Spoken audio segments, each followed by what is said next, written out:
Bonsoir et bienvenue à ce journal. Voici les titres de l'actualité. Madame Aminata Touré, nouveau Premier ministre du Sénégal. Elle a été nommée aujourd'hui par le chef de l'État en remplacement de Abdoul Mbaye, dossier spécial dans ce journal. L'artisanat en secteur à bout de souffle, son redressement est en cours, enquête de la rédaction. Enfin, les colonies de vacances, moment de détente et d'épanouissement pour les élèves, zoom sur cette activité extrascolaire très en vogue. Madame Aminata Touré est le nouveau Premier ministre du Sénégal. L'information a été annoncée aujourd'hui. L'ancienne ministre de la Justice remplace ainsi Abdoul Mbaye. Voici la première déclaration du nouveau Premier ministre après son entretien avec le président de la République. Monsieur le Président de la République, Son Excellence Monsieur Macky Sall, m'a fait l'honneur de me proposer de diriger la nouvelle équipe gouvernementale. Je voudrais rendre grâce à Dieu et le remercier pour la confiance, la marque de confiance. Et j'ai accepté ce poste avec beaucoup d'humilité en me promettant de renouveler mon engagement et de marquer justement ce nouveau challenge, ce nouveau défi sous le sceau de l'accélération des actions qui ont été entreprises depuis l'année dernière. C'est également l'occasion pour moi de saluer mon prédécesseur et de lui rendre hommage pour le très bon travail qu'il a accompli jusqu'ici. Et je prends le bâton donc pour continuer cette course qui est une course pour le développement et pour l'amélioration des conditions d'existence de nos concitoyens. Évidemment, cette mission s'accomplit dans un contexte qui n'est pas facile, un contexte international marqué par la crise. Nous ne l'avons pas peut-être suffisamment dit, mais tous les pays aujourd'hui de ce monde font face à ces défis. Et je pense que le Sénégal a les atouts, les hommes et les femmes, justement pour les relever dans la dignité, dans le travail, et surtout dans le travail et dans l'abnégation. Madame Aminata Touré succède ainsi à Abdoul Mbaye et devient le deuxième Premier ministre de l'ère Macky Sall. L'ex-ministre de la Justice est une femme engagée et prête à relever les défis, nous dit Amidou Diop dans ce portrait. Elle est arrivée au ministère de la Justice en avril 2012. Aminata Touré a très tôt montré dans son département qu'elle est une femme de principe. Sa vision, réconcilier les Sénégalais avec la justice et promouvoir la transparence dans la gestion des deniers publics. L'ancienne fonctionnaire des Nations Unies, réputée rigoureuse, est arrivée à la primature pour donner un coup d'accélérateur aux réformes structurelles. Et cette mission, son expérience devra l'y aider. Aminata Touré a été directrice du département genre et droits humains du Fonds des Nations Unies pour la population UNFPA, coordonnatrice du programme genre et VIH au bureau régional du Fonds des Nations Unies pour la femme. Elle a également occupé d'autres fonctions au Sénégal où elle a servi à la SOTRAC et à ASBEF, l'association sénégalaise pour le bien-être familial. Dans la sous-région, Aminata Touré a travaillé au Burkina Faso et en Côte d'Ivoire avant de revenir au Sénégal pour accompagner le président Macky Sall. Un compagnonnage et une confiance qui lui valent d'être aujourd'hui portés à la station primatoriale pour relever avec le chef de l'État le défi du développement du Sénégal. En changeant de Premier ministre, le président Macky Sall a reçu 5 sur 5, le message qui tourne autour d'un besoin de satisfaction rapide des attentes des populations.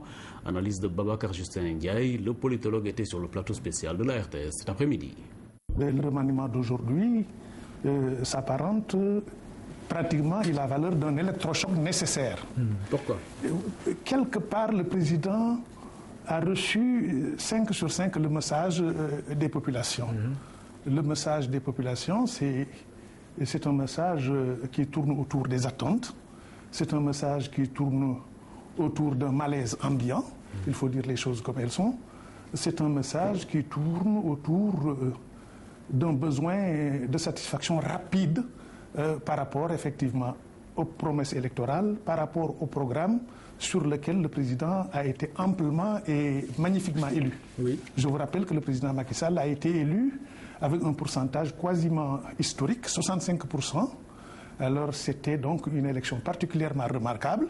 Et je crois que le président de la République, un homme politique forcément avisé, parce que les hommes politiques défendent leurs intérêts, je crois que le président a le souci légitime de sauvegarder sa légitimité, de sauvegarder sa popularité, de sauvegarder un viatique comme 65% des voix, pour ne pas voir ce viatique partir comme ça en fumée, ce viatique grignoté, ce viatique dissipé, alors je crois qu'il a pris une mesure adéquate.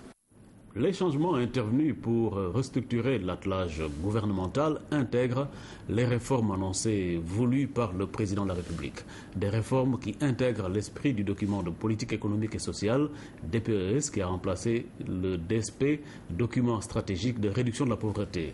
C'est en substance le message lancé par le président Macky Sall, selon Racine Talla, directeur général de la RTS et membre de la task force de la cellule de communication du chef de l'État. Le voici au micro de Oumindour. Il s'agit d'accélérer en vérité la cadence des réformes, des changements et le déroulement en fait du programme Yoonu Yokkute du président de la République.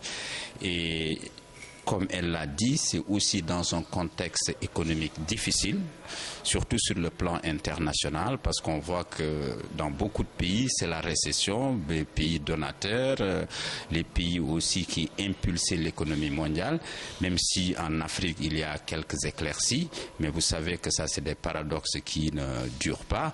En général, donc aujourd'hui, elle prend la tête du gouvernement dans un contexte où il faut accélérer les réformes parce que le président de la République a pris sur lui-même d'écourter son mandat, de le ramener à 5 ans. Il a été élu pour 7 ans et donc en 5 ans, il faut faire beaucoup de choses. On sait que sur le plan de la lutte contre la pauvreté, il y a un nouveau programme qui a été mis en place, donc le document de politique économique et sociale qui remplace l'ancien document de stratégie de réduction de la pauvreté, donc un programme quinquennal qui a été actualisé à la lumière donc du programme Yoonu Yokkute et donc avec aussi des dates clés et aussi des réalisations phares à mettre en œuvre. Donc je pense que c'est pour tirer davantage le train du véritable développement pour améliorer les conditions de vie des populations. Ce matin, alors qu'elle était encore ministre de la Justice, Mme Aminata Touré était à la tête d'une opération d'investissement humain à Grand Yoff. C'était avec les membres des volontaires de la République qu'elle a mis sur pied. Le nouveau Premier ministre en a profité pour demander au gouvernement d'inclure le volontariat dans l'éducation nationale. Damsila. La gestion de la cité doit être l'affaire de chacun. C'est ce qu'a compris le mouvement des volontaires de la République, une initiative de Aminata Touré. Un mouvement qui se mobilise tous les 15 jours pour mener une action citoyenne au bénéfice des populations. Pour cette matinée, la route allant de la station de service de Patte d'Oie au commissariat de Grand Yoff a reçu le coup de balai des volontaires. L'histoire du mouvement des volontaires de la République est née de l'initiative de la garde des Sceaux, Mme Aminata Touré, ministre de la Justice, qui avait lancé un appel aux jeunes de s'organiser autour d'un mouvement qui s'appelle les volontaires de la République. Et c'est ainsi qu'on a transmis cette requête en acte avec les jeunes, tous les jeunes de Grand Yoff, je peux même dire tous les jeunes du département de Dakar. Aujourd'hui, c'est un investissement humain qu'on est en train de faire, un set-settle comme on le dit, essayer de nettoyer. Parce qu'en fait, en réalité, on a tenu l'image de Grand Yoff, en réalité, alors qu'on dit que Grand Yoff est sale et tout ça. Et c'est pourquoi on s'est dit que pourquoi pas nous lancer, nous jeunes, prendre les devants et aller nettoyer cette local qui nous appartient et qui nous est très très très cher. Le mouvement des volontaires de la République regroupe l'ensemble des couches de la société. Ce matin, l'ancien ministre de la Justice, devenu Premier ministre, était aux avant-postes pour donner le bon exemple. Aminata Touré a invité le gouvernement à inclure le volontariat dans le programme éducatif national. L'idée vraiment, c'est pour que les gens comprennent qu'il faut qu'on travaille nous-mêmes, sans attendre personne. Et ça, tout le monde peut le faire. Même les journalistes peuvent être des volontaires d'ailleurs. Hein, je disais, voilà, dans vos quartiers. Vous voyez que la ville est très sale. Donc on commence par le nettoyage, mais ça va être tout ce qui est possible de faire quand on est volontaire. J'avais parlé des tailleurs, on est en direction de l'ouverture des classes qui pourraient recoudre les habits des enfants dans le quartier où ils sont gratuitement, peut-être 1 heure par semaine. Parce qu'évidemment, il faut que les gens travaillent quand même. Ce n'est pas seulement une petite activité, après c'est fini, on fait du show, non. C'est que ce soit vraiment toutes les 2 semaines, à la limite, c'est ce qu'on voudrait faire. Mais ensuite, que ça descende dans les quartiers. Vraiment, tikoni, comme on dit, que ce soit des activités de solidarité, mais de nettoyage surtout. Parce que l'hygiène, c'est extrêmement important. et notre environnement, on sait, n'est pas propre. Or, je souhaiterais même que ce soit quelque chose de, entre parenthèses, obligatoire à l'école pour que les gens puissent, pendant les vacances, aient obligation de donner 10 heures de volontariat ou même 20 heures par année scolaire pour pouvoir passer en classe supérieure. Dans beaucoup de pays, c'est obligatoire. Cet investissement humain sera poursuivi dans d'autres endroits de la commune de Grand Yoff. Rendez-vous est donné dans 2 semaines pour d'autres activités citoyennes. À la suite de ce changement à la tête du gouvernement, voici les réactions des présidents de groupes parlementaires, du pouvoir et de l'opposition. C'est un bon choix. Elle a les aptitudes, elle a les compétences pour être le premier ministre du président Macky Sall. Et comme il l'a si bien dit, sa mission c'est d'accélérer le rythme des réformes, des changements. Mon sentiment c'est que depuis bientôt 50 ans, le Sénégal a raté beaucoup de rendez-vous de réformes et de rupture. Ce qui fait que nous sommes, comme vous le savez vous tous, parmi les 35 pays les plus pauvres du monde. Ça, ce n'est pas le fait de Dieu, c'est de notre fait. Et c'est le pays tout entier qui doit se mobiliser pour travailler et nous sortir du sous-développement. Et je pense que Mimi est une capitaine d'équipe pour l'équiper que nous devons engager pour sortir notre pays du sous-développement. Alors justement, est-ce que vous serez dans cette équipée? Pas du tout en tant que ministre, non, mais je suis dans l'équipée comme en tant que député de la République du Sénégal. S'agissant de la nomination de Mme Aminata Touré, elle fait partie des plus visibles, des plus médiatiques du gouvernement, compte tenu du sujet qu'elle gérait.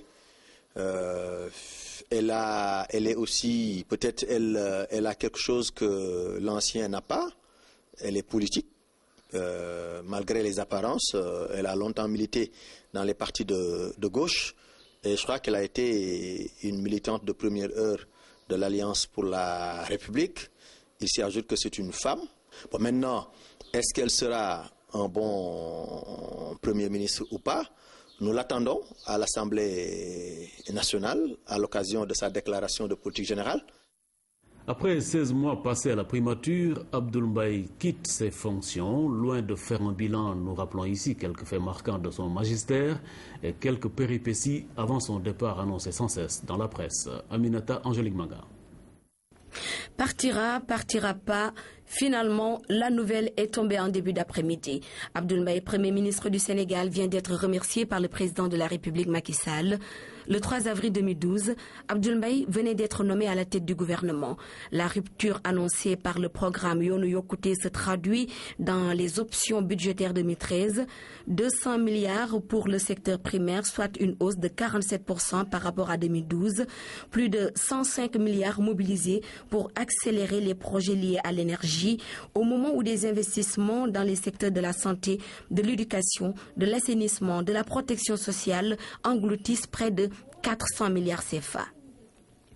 Caractérisé par un certain franc-parler, l'homme avait en bandoulière un triptyque bien connu de tous: protection, transparence et efficience.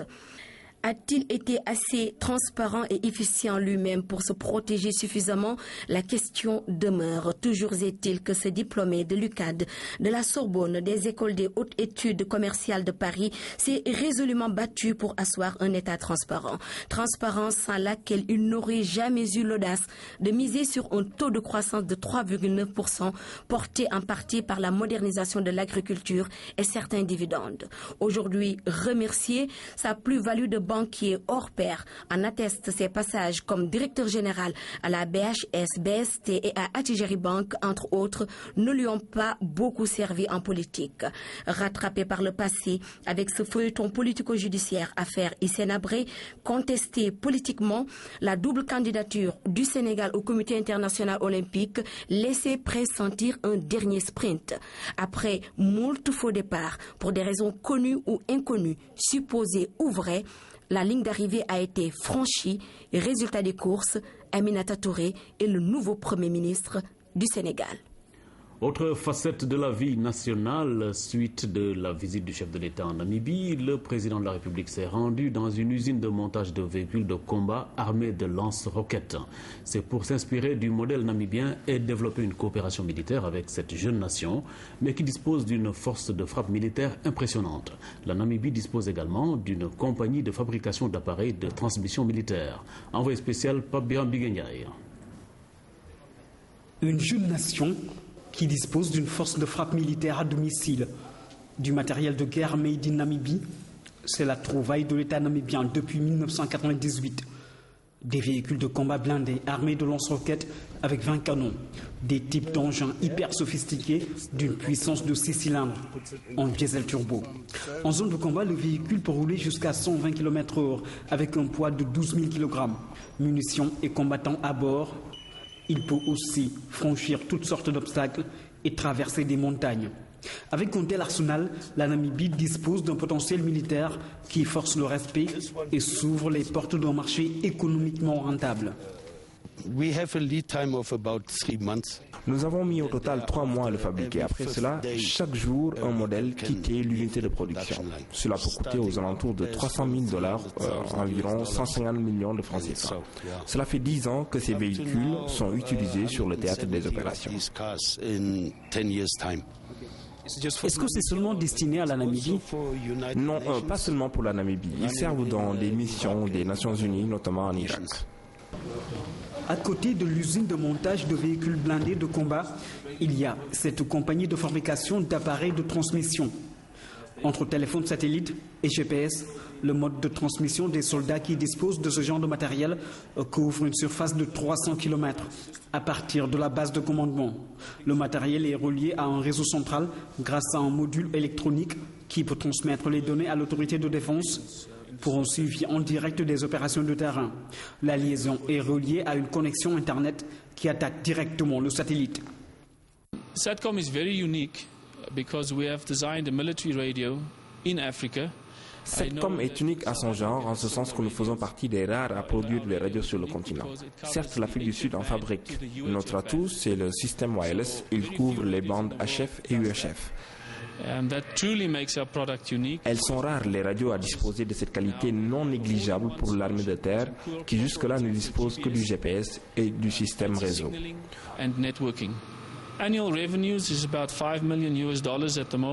Notre chiffre d'affaires annuel avoisine les $5 millions. Nous comptons l'améliorer en investissant dans des créneaux. Notre rêve est de propager le modèle SATCOM partout en Afrique. 18 ingénieurs travaillent en chaîne pour produire un résultat scientifique, outil de transmission pour plus d'efficacité et de fiabilité des interventions militaires. Au département mécanique, le système de fabrication de pièces détachées, la maintenance de certains appareils se font avec la plus grande minutie en utilisant des installations de dernière génération. Et dire que la Namibie n'a pris son indépendance qu'en 1990. La Namibie, comme vous l'avez vu, est un pays africain qui a connu beaucoup de difficultés pour accéder à son indépendance, qui a fait une lutte de libération et qui n'est indépendante que depuis 23 ans. Mais qui a pu capitaliser énormément de choses, telles que ce que vous voyez ici comme industrie de défense.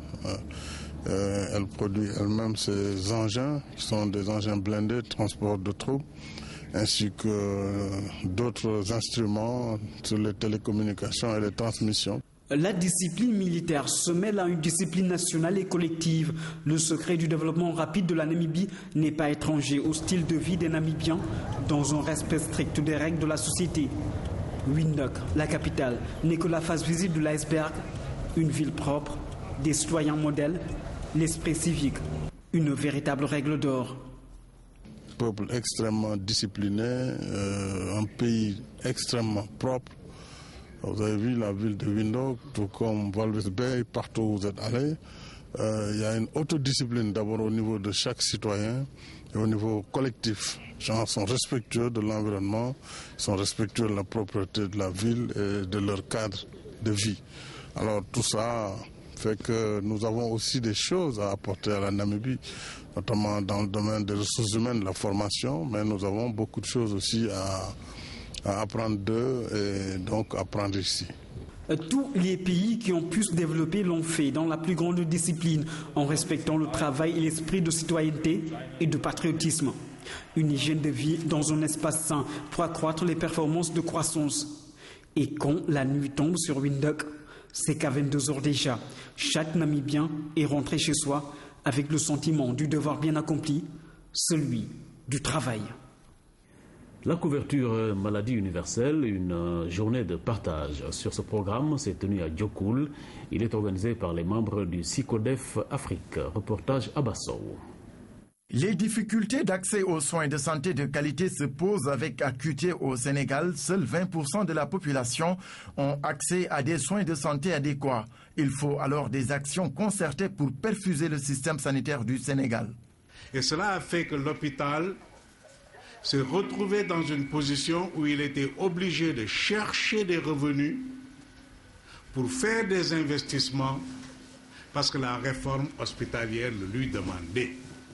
Dans ce même registre, nous vous assurons que la seule préoccupation qui est valable pour le conseil rural de Diokoul est de s'évertuer quotidiennement à résoudre dans la droiture et la vertu les besoins des populations.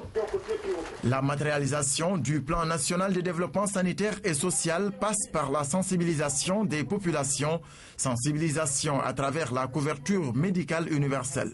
SICODEF Afrique estime qu'une CMU qui permet aux citoyens consommateurs les plus démunis d'accéder aux soins de santé est essentielle et doit être pérennisée au profit des citoyens les plus vulnérables et les plus marginalisés. Au fin de mieux vulgariser l'idée, Diokoul a été le point de convergence de 63 villages. Nous sommes dans la région de Louga. L'objectif visé par l'atteinte de la CMU repose sur 4 piliers essentiels, à savoir: la première, c'est la vulgarisation du concept. Le deuxième objectif de notre campagne, c'est l'adoption d'un cadre juridique favorable à la pérennisation. Notre troisième objectif de campagne, c'est une augmentation graduelle des ressources allouées à la CMU. Le dernier objectif de notre campagne, c'est l'affectation de ressources conséquentes de la CMU aux maladies qui affectent prioritairement les femmes. Et les pouvoirs publics sénégalais peuvent compter sur le concours des partenaires locaux comme internationaux comme COSIDEF Afrique, la Fondation Rosa Luxembourg et l'ONU Femmes pour faire de la santé des populations vulnérables une priorité des priorités du développement social. 20 000 tonnes de sucre cristallisé, dont 5 000 tonnes en stock de sécurité. C'est la décision que vient de prendre la deuxième réunion d'affectation des quotas d'importation de sucre cristallisé. Cette rencontre qui a réuni les autorités du ministère du Commerce, l'administration des douanes et les importateurs a programmé le début de la reprise des importations du sucre cristallisé à partir du mois de septembre. Alassane Diédhiou. La décision majeure annoncée à l'issue de cette rencontre qui a réuni les autorités du ministère du Commerce, les importateurs, l'administration des douanes et les associations de consommateurs, c'est la reprise des importations de sucre cristallisé à partir de ce mois de septembre. La quantité globale retenue est estimée à 20 000 tonnes, dont 5 000 de stock de sécurité. La tenue de cette deuxième réunion d'affectation de quotas est motivée par la baisse drastique du niveau de stock en sucre existant et l'arrêt de la production du sucre cristallisé au niveau de la compagnie sucrière. À l'examen de la situation actuelle du marché, il était nécessaire, n'est-ce pas, d'attribuer un nouveau quota pour éviter qu'il y ait quand même des tensions sur l'offre de sucre.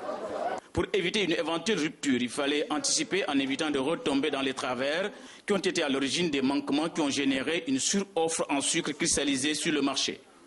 Nous avons verrouillé en travaillant en étroite collaboration avec la douane pour que toute importation de sucre puisse faire l'objet d'une DUPA en bonne et due forme, mais que ces DUPA ne soient délivrés qu'aux opérateurs qui ont été retenus, n'est-ce pas, dans l'attribution de ces quotas. Qu'aujourd'hui, si vous êtes attributaire d'une déclaration d'importation, vous n'avez que 2 mois pour réaliser l'opération. C'était une grande première, il convient de le mentionner. En effet, pour la première fois, une réunion d'affectation de quotas d'importation de sucre cristallisé s'est tenue en présence de la presse. À la base de cette décision, une volonté de transparence des plus hautes autorités du ministère du Commerce.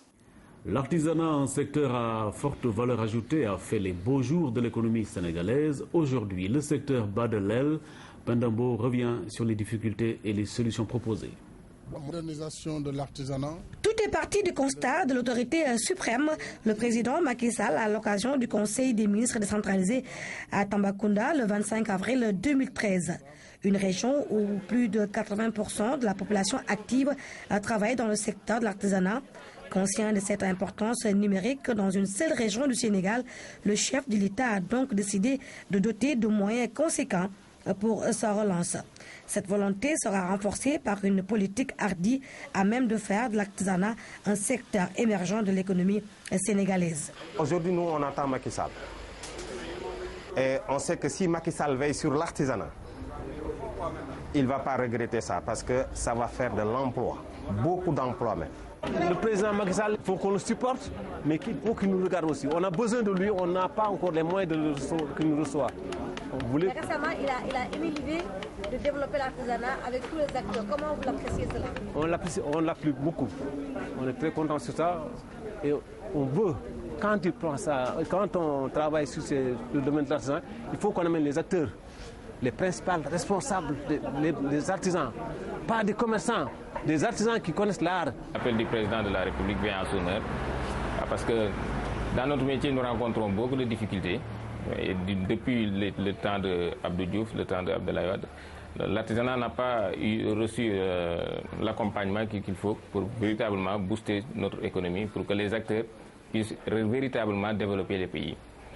L'artisanat sénégalais est composé de 3 filières. L'artisanat de production qui prédomine avec plus de 60%, vient ensuite l'artisanat de service et enfin l'artisanat d'art.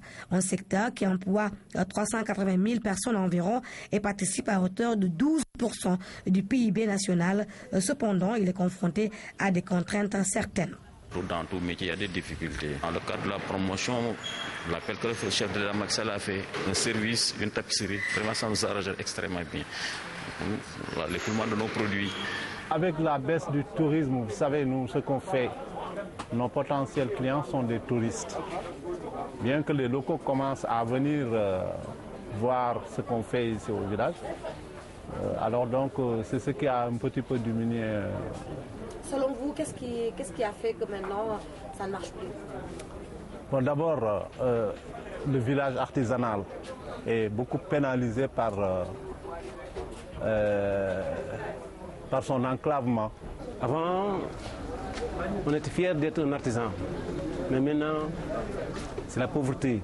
Depuis 12 ans, on est dans le calvaire. Pourquoi? Parce qu'une mauvaise politique. Nous vivons sur le tourisme. S'il n'y a pas de tourisme, c'est la faillite pour les artisans. Nous avons des problèmes de matières premières. Souvent, nous voulons nous déplacer pour partir à l'extérieur. Vous voyez, nous avons énormément de problèmes pour accéder au visa. Réellement soutenu, le chef de l'État en a donné le temps. Le secteur artisanal deviendra forcément compétitif et alors il sera en mesure de tenir tête aux produits importés. Nous sommes prêts à relever le défi.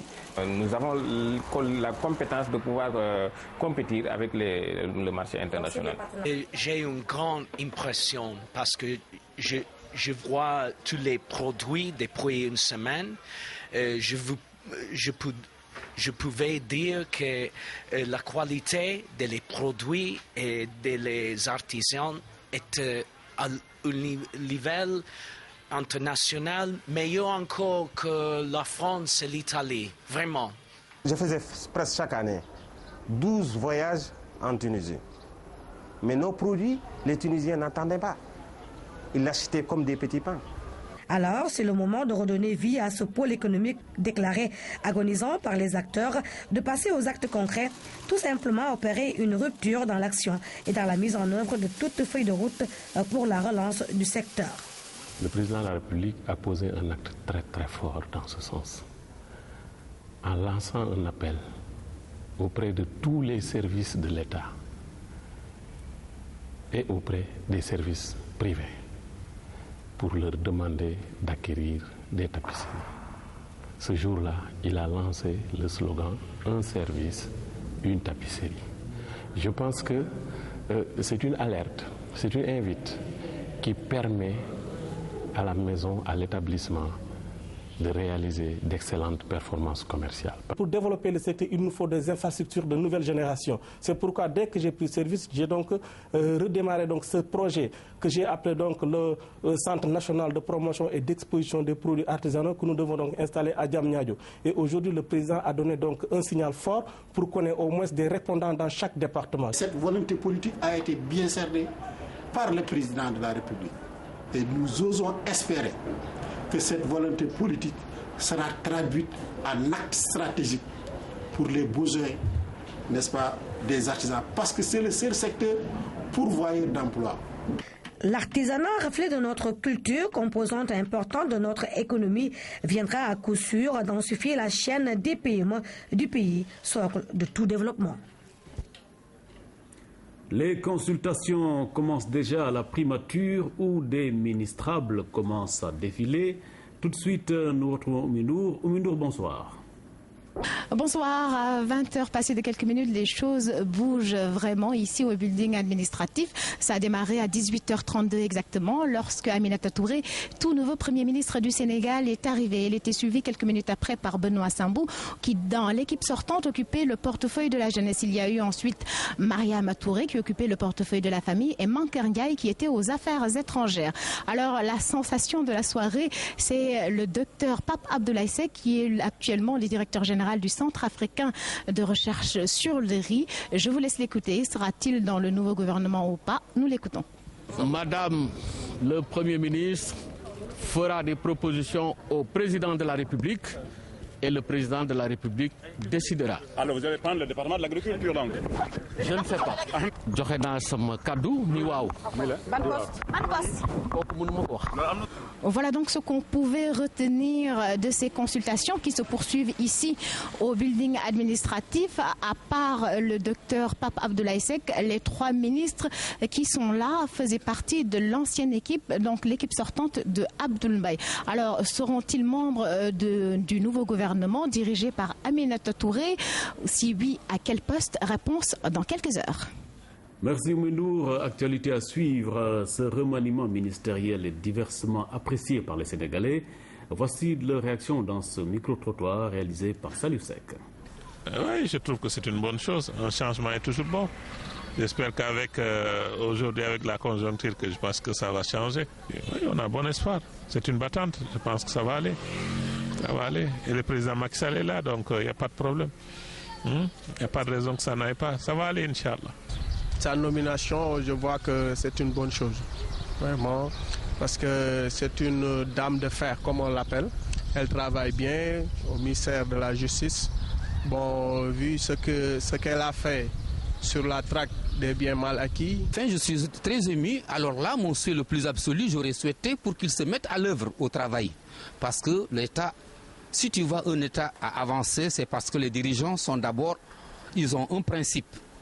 Si le principe est solide, le pays ira en marche. Donc mon souhait le plus absolu pour qu'il se mette au travail. Parce qu'il était au ministre de la Justice, si tu vois que le président lui a nommé aujourd'hui Premier ministre, c'est-à-dire il y a un espoir envers lui. Et quand même, je suis ravi aussi de sa nomination.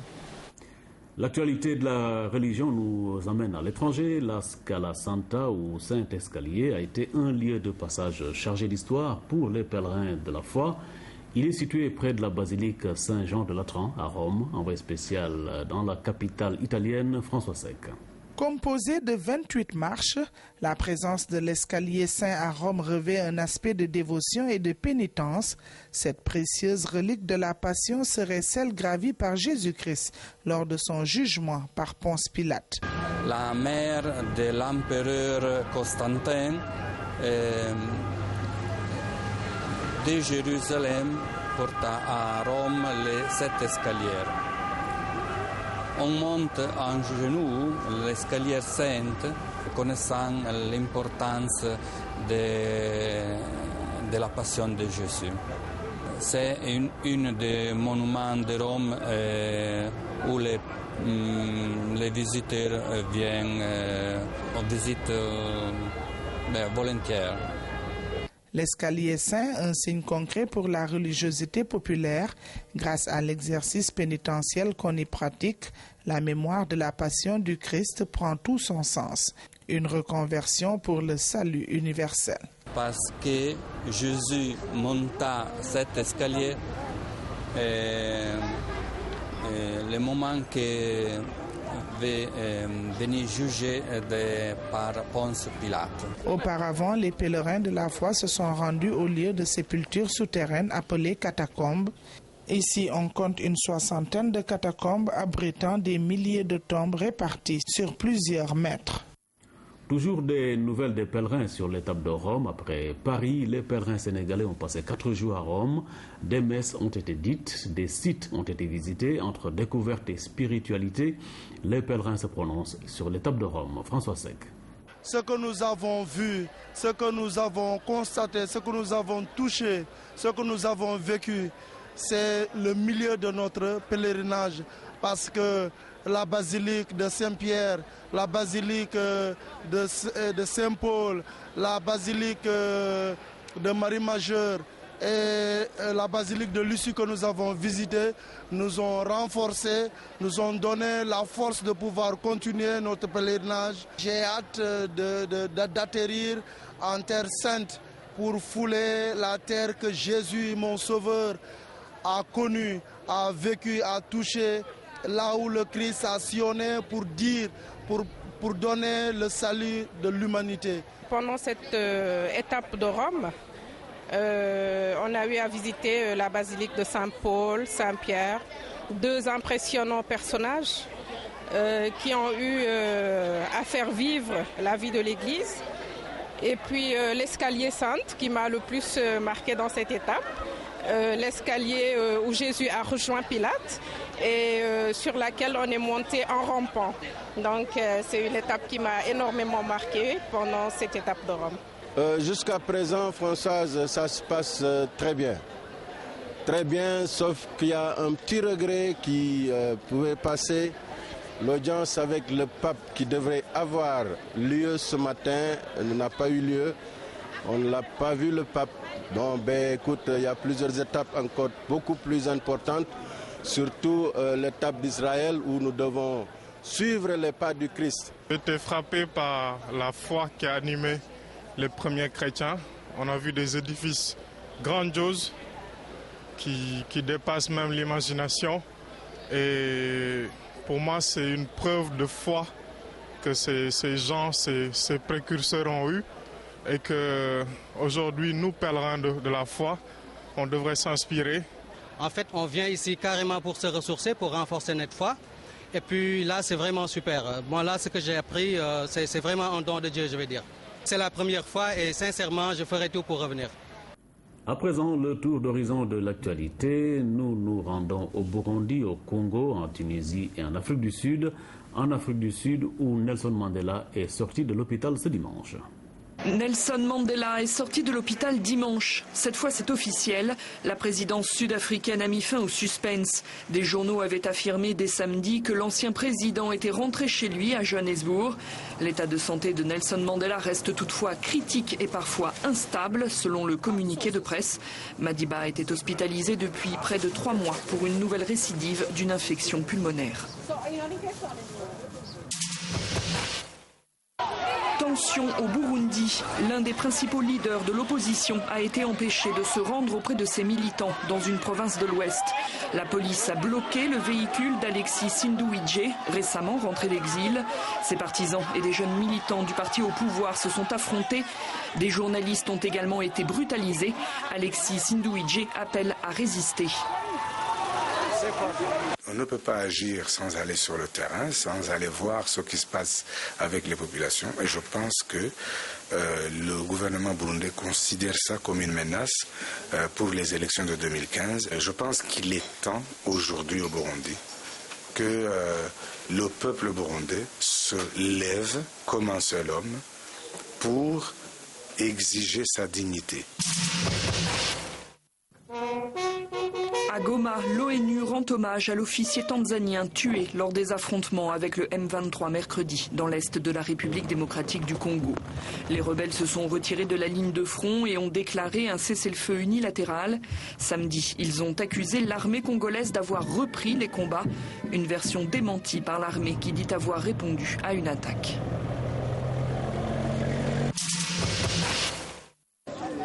Une chaîne humaine à Tunis, celle de l'opposition qui maintient la pression. Ces manifestants ont quitté l'Assemblée samedi pour se rendre devant le siège du gouvernement. Une fois de plus, ils ont réclamé le départ de la coalition tripartite au pouvoir et l'organisation de nouvelles élections. La crise politique dure depuis maintenant un mois. L'actualité nationale reprend ses droits avec la politique. Les partisans de Maître Nafissatou Diop de Kaolack ont organisé une assemblée générale de ralliement. Ces acteurs, par ce geste, s'engagent ainsi à accompagner leur leader dans la mouvance présidentielle. Désormais, ils vont travailler pour la réussite du programme Yoonu Yokkouté du président Macky Sall. Reportage Claire Diop. Nous s'engageons derrière Maître Madame Nafissatou Diop pour soutenir les actions du président de la République, son Excellence M. Macky Sall. Du parti Réumi au parti APR Yakar, le pas est franchi suite à la décision de Maître Nafissatou Diop de rejoindre la mouvance présidentielle et d'accompagner la politique du chef de l'État. C'est au total 34 responsables de Réumi et autres présidents de section de la région de Kaolack qui ont suivi leur leader, et cela pour plusieurs raisons. Considérant Maître Nafissatou Diop Cissé comme une responsable engagée à côté des populations de la région de Kaolack, considérant Mme Nafissatou Diop comme une responsable juste, intègre, soucieuse des attentes et préoccupations de la majorité des Sénégalais, considérant Maître Nafissatou Diop comme une responsable engagée pour la renaissance de la région de Kaolack. Nombreux étaient les partisans à prendre part à la rencontre. Selon eux, Maître Nafissatou Diop est une actrice de développement. La notaire a eu à mettre en place des projets pour soutenir les femmes et les jeunes dans le besoin. Aujourd'hui, nous avons mobilisé plus de 1500 personnes. Elle est en train de soutenir les femmes de la région de Kaolack en organisant des projets et des EIE de femmes. Elle est en train d'aider les artistes et les étudiants. L'accompagnement de ces partisans de Maître Nafissatou Diop va plus loin. Un mouvement de soutien va être mis en place avec comme ambition de s'élargir au niveau national et international. Nous comptons lancer un mouvement national dénommé Ndam, qui signifie Nafi Diop na Andak Macky Sall. Ce dit mouvement étendra ses secteurs dans tout le Sénégal et va davantage élargir les bases de l'APR. La grande salle du CEDEPS de Kaolack a abrité cette assemblée générale de ralliement. Ces acteurs ont pris l'engagement de batailler ferme auprès de leur leader pour la réussite du programme Yoonu Yokkouté du président Macky Sall, mais aussi et surtout pour le développement économique et social du Saloum.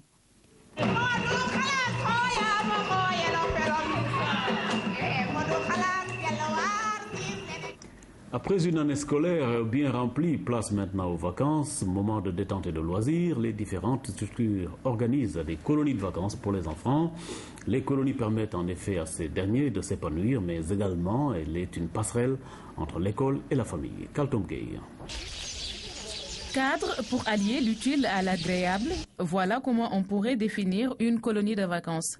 Elle offre des moments de détente, de loisirs, mais également d'apprentissage pour les enfants.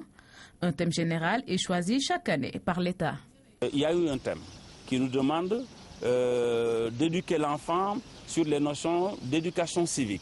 Le thème se résume ainsi: la contribution des collectivités éducatives pour la promotion des valeurs civiques. C'est pourquoi nous avons, dans notre projet de programme, initié énormément d'activités, allant d'abord de la technique manuelle, en passant par l'éducation sportive, en passant par l'éducation civique, en passant par même le restaurant, parce que le fait d'être à table, c'est déjà une activité. Toutes ces activités sont animées par des personnes compétentes. Comme toute structure, la colonie a aussi un organigramme bien défini. Dans une colonie de vacances, il y a un organigramme chapeauté donc par le directeur de la colonie. Il y a son adjoint pédagogique donc chargé des questions pédagogiques. Il y a son adjoint chargé donc de l'intendance. Il y a l'adjoint chargé des questions de santé, qui est donc un spécialiste. Et il y a un maître nageur, il y a des moniteurs diplômés et des moniteurs stagiaires. C'est cet ensemble qui travaille en parfaite harmonie pour le bien-être de l'enfant et les encadreurs sont bien conscients de cette responsabilité. Très grande responsabilité parce qu'avoir l'enfant d'autrui à sa charge pendant 15 ou 21 jours, tout en connaissant l'enfant avec ses caprices, avec tout ce qu'on a comme problème de santé, les enfants qu'on ne connaît pas. C'est un peu difficile. Ce n'est pas facile de gérer tout ce beau monde. En tout cas, les enfants, eux, ne se plaignent pas.